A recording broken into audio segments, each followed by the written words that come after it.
नमस्कार।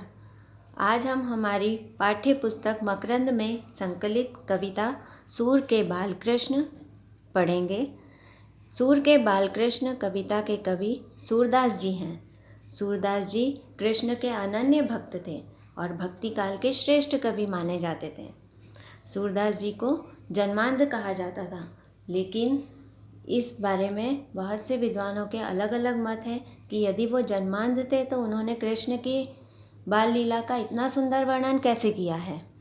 लेकिन वे वात्सल्य और श्रृंगार रस के श्रेष्ठ कवि माने जाते हैं। उन्होंने अपने काव्य ब्रज भाषा में लिखे हैं। इनका जन्म सन 1478 दिल्ली के पास सिही ग्राम में माना जाता है और इनकी मृत्यु सन 1580 के आसपास मानी जाती है। इनके गुरु का नाम वल्लभाचार्य था। इनकी प्रमुख रचनाएं सुरसागर, सुरसारावली और साहित्य लहरी है। अब आइए इस कविता का पहला पद हम पढ़ेंगे, जिसमें सूरदास जी ने माँ यशोदा की अभिलाषा का वर्णन किया है। माँ यशोदा मन ही मन बालक कृष्ण को देखकर यह अभिलाषा करती है। जसुमती मन अभिलाष करे, कब मेरो लाल गुटरुवनी रेंगे, कब धरनी पग द्वेक धरे। माँ यशोदा मन ही मन यह अभिलाषा करती है कि कब मेरा लाल घुटनों के बल चलेगा, कब वह धरती पर अपने नन्हे कोमल पैरों को रखेगा, कब द्वे दांत दूध के देखूं, कब तोतरे मुख वचन झरे। कब मैं उसके दूध के 2 दांत देखूंगी और कब वह तोतली भाषा में मुझसे बात करेगा।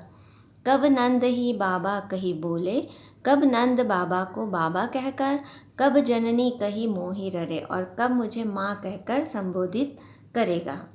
कब मेरो अचरा गही मोहन, जोई सोई कही मोसो झगरे।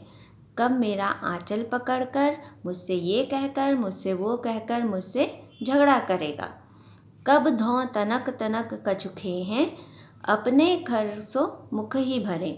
और कब वह अपने कोमल नन्हे नन्हे हाथों से धीरे धीरे कुछ खाना सीखेगा और अपने ही हाथों से खाने की चीज़ों को अपने मुंह में रखेगा। कब हंसी बात कहे गो मोसो, कब मुझसे हंसकर बात करेगा। जा छवि देखते दुख दूर हरे, ऐसी छवि देखकर सभी के दुख दूर हो जाएंगे।